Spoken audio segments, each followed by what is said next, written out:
What's going on, everybody? JD with CPE here, and today we're starting a new video series called Let's Talk. We're going to talk today about EPDM and Durometer in particular in regards to our motor mounts. So, without further ado, roll intro.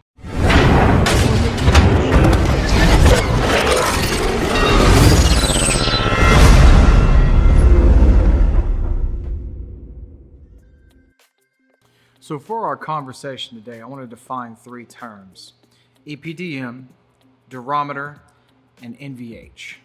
How those affect you and what part those particular definitions play in our motor mounts here. So what is Durometer? The shore durometer is a device used to measure the hardness of things such as elastomers, polymers, and rubbers. In our case, we're talking about the rubber bushing that's in our motor mounts. The scale usually goes somewhere from 0 to 100 and has many classifications. I believe there's 12. For the sake of simplicity, we'll just keep it down to the basic numbers we're looking at. For example, our stage 1 RMM for the Focus ST has a Duro of about 55, and we have some options available there. Anyway, what that means to you is how stiff the material is in the bushing. Materials like polyurethane are going to have a higher Duro.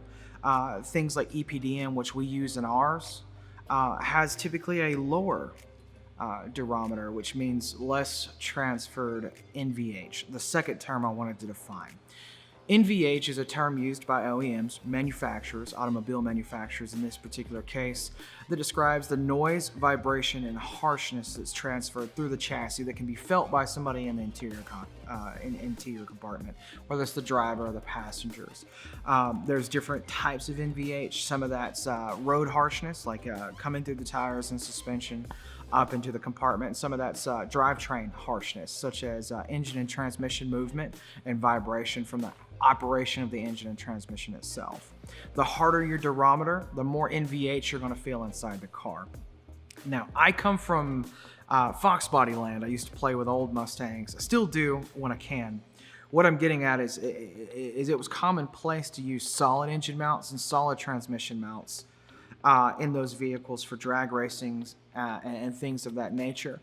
And the NVH that you get from like a solid mount or something that has no flex whatsoever is the kind of teeth jarring stuff that we're trying to avoid, and most manufacturers are trying to avoid when designing the factory motor mounts, or even us designing an aftermarket motor mount. There's a balance between performance and NVH that you have to strike, that, you know, your car feels better, runs better, drives better, performs better, but doesn't beat you half to death. So that's why we've selected EPDM, which is the final term I want to define in this video. Big long word. I'm going to put it right here between my hands so you can read what it is, because I don't want to try to repeat it and butcher it 19 million times. Needless to say, this is a synthetic rubber material that we've selected. It's very similar to the OEM stuff used in motor mounts. What we prefer to do is spend the time in research and development to design engine mounting systems and really polish up what planes of movement that we do have in our mounts. That way we can control the amount of rotation in your drivetrain, as well as how much noise, vibration, and harshness that you have to put up with having upgraded those components.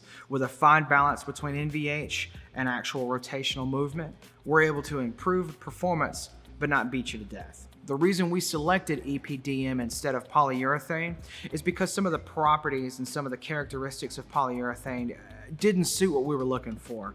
Again, I'll use the focused rear mount as an example, both on the RS and the ST. The location of that engine mount is a place of high heat. Polyurethane has a failure point of about 200 degrees, depending on the application and particular mixture. So I could get really nerdy, but what I'm getting at is we chose EPDM because it has a higher melting point, less failure rate under heat, and the location of that particular mount is a high heat area where your downpipe comes through and your turbo is generating a lot of heat, and just overall it's exposed to EGT, or exhaust gas temperatures, is exposed to a really harsh environment. And we found that EPDM was the better choice for that. So we've defined our three terms: durometer, the measurement for stiffness, 0 being obviously no stiffness, and a higher number, I think the range again is up to 100, would be absolutely hard as a rock.